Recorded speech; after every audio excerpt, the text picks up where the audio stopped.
We are 5 days away from June 15th. And if you ever want to play college volleyball or you're heading into your junior year of high school and you play volleyball and you're interested in playing for college, this one's for you. Okay, this video is kind of going to be a long one, but it's with a lot of really important information if you're ever interested in playing volleyball. So I'm going to try to break it down in a way that's super easy to understand. Be sure you save this video so you can always play it back and use it for reference. Up until this point, going into your junior year, before June 15th, you can send recruiters field level links, YouTube videos, or just reach out to them via email to let them know that you're interested in your program and share your highlights and statistics. Although you can send these emails to recruiters, they are not allowed to reach out to you until June 15th, going into your junior year of high school. And today is June 10th, so that day is quickly approaching in just 5 short days. Before June 15th of going into your junior year, coaches can send general information, sharing their programs and sharing their camps, but they're not allowed to reach out to you specifically to discuss recruiting for their program. There are so many things to think about when you're considering playing in college, but it's really important that you have a deep understanding of the different college volleyball divisions to understand where you best fit. Now, before I go any further in this video, the one thing I want to tell you that's really important is that at the end of the day, it does not matter what division you're playing volleyball at. If someone is paying for you to go to college, get a college education, and play the sport that you love, you have won, okay? You have won. So it doesn't matter if you're playing JUCO, NAIA, or if you make it to NCAA, it doesn't really matter. If your college is being paid for and you're getting to play the sport that you love, to me, that's really what matters. So the first division we're going to talk about is one of the more popular and one of the more common that pretty much everybody knows about, which is the NCAA, or the National Collegiate Athletic Association. When you hear someone say D1, D2, or D3, what they're referring to is NCAA Division 1, NCAA Division 2, or NCAA Division 3. The difference between these three have a lot to do with competitive level, but just being mindful that NCAA is one of the biggest college divisions, and therefore the elite level of competition is pretty elite. Although NCAA has three divisions, all three divisions are super competitive and super hard to get into. One of the main things just to make note of is that an NCAA Division 1 is able to provide 12 full ride scholarships for their roster, and it's also considered extremely elite. The recruiting process is extremely intense, and that's one of the programs that typically get the most kind of airtime. So for NCAA Division 2 schools, these are still extremely large schools, have an extremely intense recruiting process, but only have 8 scholarships available rather than the 12 for NCAA Division 1. And the 8 scholarships can be split between the players, whereas for NCAA Division 1, there are 12 scholarships that cannot be split between players. Just being mindful that for both NCAA Division 1 and 2, those can be athletic scholarships.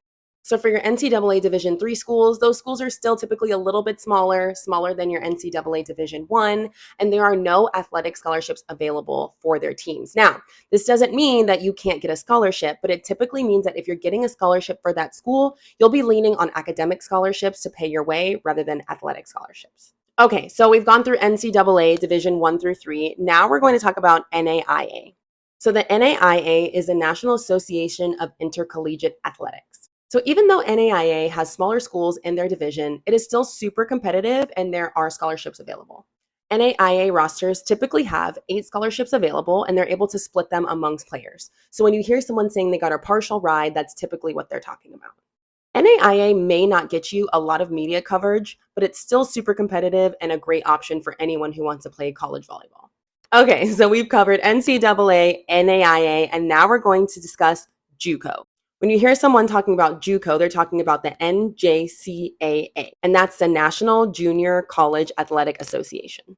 So JUCOs are always 2-year schools, but they also have Division 1, Division 2, Division 3, which is fantastic because that means that a lot of schools are able to provide full ride scholarships, room, board, housing, the works. JUCOs are a great place to start if maybe you're not sure if you want to play at a big school, or maybe you need to get your feet wet, or maybe you're just not as competitive as you would like to be. It's a great way to get started into your 4-year collegiate experience. So for JUCO Division 1, there are 14 scholarships available for their roster, which is a ton. So that just tells you that there's a lot of opportunity available in the JUCO division. Division 1 JUCO with those 14 scholarships are able to offer room, board, and tuition. So everything is covered for 2 years. So JUCO Division 2 also has 14 scholarships available, but it is solely for tuition and fees. So room, board, and books are not covered.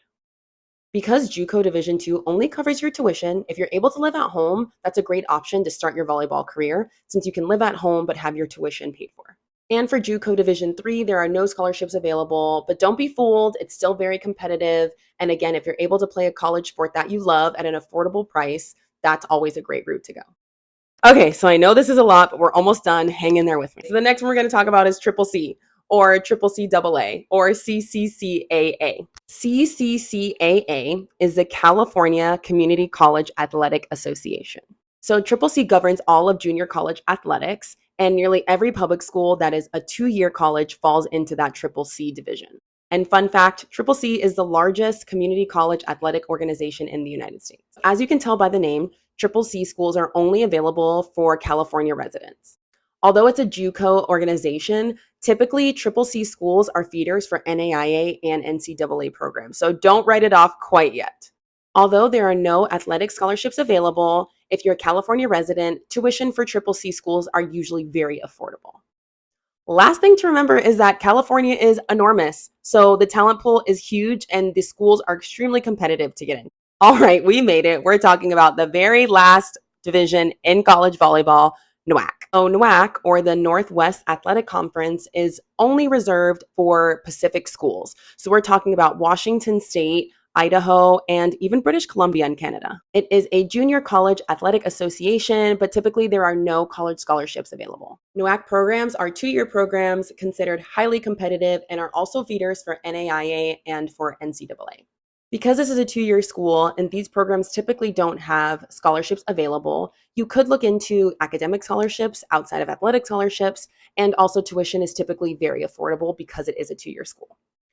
Okay, I know that was a lot. I want to hear about your experiences going into June 15th. If you have any questions, put them in the comments and let's talk all things recruiting.